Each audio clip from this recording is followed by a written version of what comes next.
নমস্কার, আমার নাম মিঠুন সরকার। আজকে আমি এসেছি মালদা ফটোগ্রাফার স্টোরে।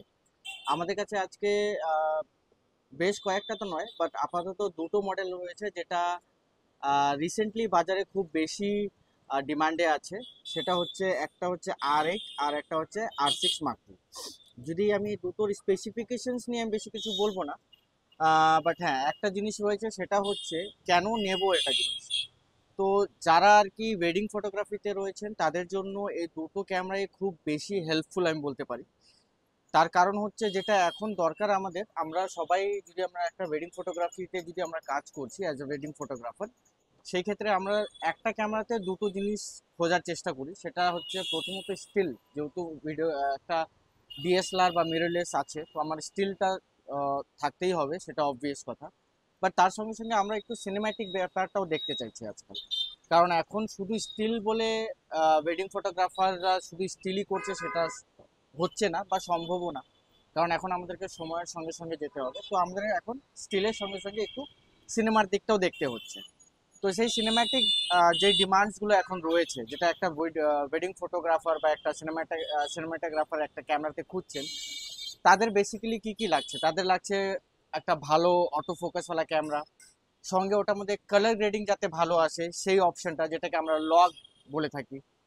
তারপরে আমাদের 4K video resolution, slow motion আছে কি না, এই জিনিসগুলো আমরা দেখি। তো আপাতত যে দুটো ক্যামেরার কথা আমি বললাম সেটা হচ্ছে R8 আর R6 Mark II। এই দুটোর মধ্যে আপনার আপাতত যে ইস্যুগুলো রয়েছে, যে ফিচার্সগুলো আমি আপনাকে জানালাম, বা যেগুলো একটা ওয়েডিং ফটোগ্রাফার খুঁজে থাকে একটা ক্যামেরাতে, সেই দুটো যথেষ্টভাবে বা সম্পূর্ণ দেওয়া রয়েছে। যেরকম আমি যদি R8 এর কথা বলি, R8 এর মধ্যে আপনার, যদি আমি স্টিলের কথা বলি, এটার মধ্যে আপনার 24.2 মেগাপিক্সেল ক্যামেরা রয়েছে। যদি আমি স্পিডের কথা বলছি, তাহলে এটার মধ্যে আপনি হাইয়েস্ট আপনি 40 FPS মধ্যে আপনি পেয়ে যাবেন। ফোকাস পয়েন্টস আপনার 4000-এর উপরে রয়েছে। বেস্ট পার্ট যেটা রয়েছে সেটা হচ্ছে আপনার এটার মধ্যে যে কভারেজ রয়েছে, এরিয়া কভারেজ, সেটা আপনি 100% পাচ্ছেন। দ্যাট মিনস পুরো সেন্সারে আপনার অটো ফোকাসটা কাজ করছে, মানে 100/100। আর নর্মালি যেটা থাকতো আগের ক্যামেরাগুলোতে, যদি বলি, সেটার মধ্যে আপনার 80/70 বা 80/90 এরকম থাকতো। বাট এখনকার যেহেতু ডিজিক এক্স প্রসেসর রয়েছে দুটোর মধ্যেই, এটার মধ্যে আপনাকে 100% কভারেজ দিচ্ছে।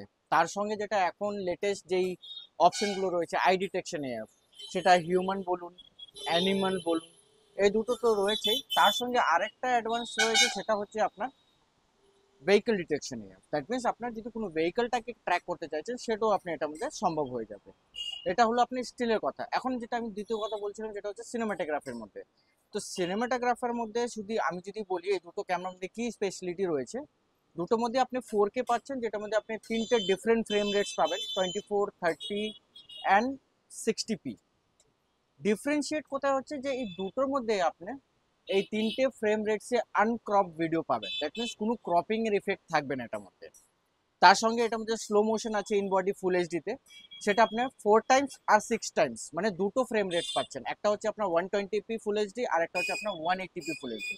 দ্যাট মিনস আমি আমার স্লো মোশনটাকে আরো ড্রামাটিক হিসেবে দেখাতে পারি, ইভেন দো সেটাও আপনার আনক্রপ হবে, ওটার মধ্যে কোনো ক্রপিং ফ্যাক্টর আসবে না। প্লাস ওটার মধ্যে আপনার আই ডিটেকশন এফ যথেষ্টভাবে কাজ করবে, ওটার মধ্যে আপনার ফোকাসিং নিয়ে কোনো প্রবলেম আসবে না। তারপর যেটা এখন কালার গ্রেডিং নিয়ে যে কথাগুলো আসছে, কালার গ্রেডিং এর মধ্যে আপনি এটার মধ্যে পেয়ে যাচ্ছেন C-Log 3, যেটা আপনার 10 বিট, মানে 4:2:2 আপনাকে কালার গ্রেড করার সুবিধা দিচ্ছে। দ্যাট মিনস আপনি কালার গ্রেডিং এ আপনার আরো বেশি আপনার সুবিধা পাচ্ছেন। আর কালার গ্রেডিং এর মধ্যে আপনার কোনো ক্রপিং আসছে না, যেটা আমি আগেই বললাম। এখন আরেকটা জিনিস রয়েছে, সেটা হচ্ছে সাপোজ সবাই তো আর কালার গ্রেড করতে পারছে না। ইন দ্যাট কেস, যদি কালার গ্রেড না করতে পারে, আমাদের এই দুটো ক্যামেরার মধ্যে একটা অপশন রয়েছে, সেটা হচ্ছে আপনার HDR-PQ। HDR-PQ বলতে আপনার হাই ডাইনামিক রেঞ্জের ব্যাপারটা আছে। সেটার মধ্যেও আপনি ডাইনামিক রেঞ্জটা খুব বেটার পাবেন কোনো লগে রেকর্ড না করার পরও। কারণ আমরা জানি লগে রেকর্ড করার কারণ হচ্ছে যে আমি ডাইনামিক রেঞ্জটা ভালো পাই। দ্যাট মিনস আমার শ্যাডো আর হাইলাইটেড যে ডিটেলসগুলো রয়েছে, সেগুলো আমি বেটার পেতে পারি। বাট হতে পারে আমার কাছে সেই ধরনের সিস্টেম নেই, বা আমি কালার গ্রেডিং এ এখন ততটা এক্সপার্ট নই। তো সেই ক্ষেত্রে আমি হালকা কালার কারেকশন করার জন্য আমি HDR-PQ-তেও ভিডিওটা করতে পারবো। এই দুটো জিনিস রয়েছে। এখন ব্যাপারটা হয়ে যাচ্ছে যে দুটোর মধ্যে পার্থক্য কোথায় রয়েছে। দুটো যে ফিচার্স বললাম, দুটোর মধ্যে অলমোস্ট সেম ফিচার্স আছে। পার্থক্য এটা রয়েছে, কেউ যদি এই সব ফিচার্স চাইছে, যেটা এখন নর্মালি এখন যেরকম অনেক জায়গায় রয়েছে, যে বাজেট আমারটা একটু টাইট রয়েছে, দ্যাট মিনস আমি অতটা খরচা করতে চাইছি না, যেহেতু নতুন নতুন নেমেছি ওয়েডিং ফিল্ডে। তো আমার ওই খরচাটা আমার পক্ষে সম্ভব নয় যে আমি একটা 4 লাখ বা 2 লাখ 3 লাখ টাকার একটা সেট আপ নেবো। তাদের ক্ষেত্রে আর এটা যথেষ্ট বাজেটের মধ্যে রয়েছে। আপনার মিনিমাম যদি বলি, আমি যদি একটা অ্যাপ্রক্সিমেটলি প্রাইস বলি, আপনার ধরে রাখুন 1,10,000 মধ্যে আপনি অ্যাপ্রক্সিমেট 1,10,000-এর মধ্যে আপনি বডিটা পেয়ে যাচ্ছেন। আর যদি আমি R6 Mark II ডিফারেন্সিয়েট করি যে R6 Mark II তাহলে কত হবে, R6 Mark II ধরে রাখুন আপনার 1,90,000 বা 2 লাখের মধ্যে আপনার বডিটা প্রাইস আসছে।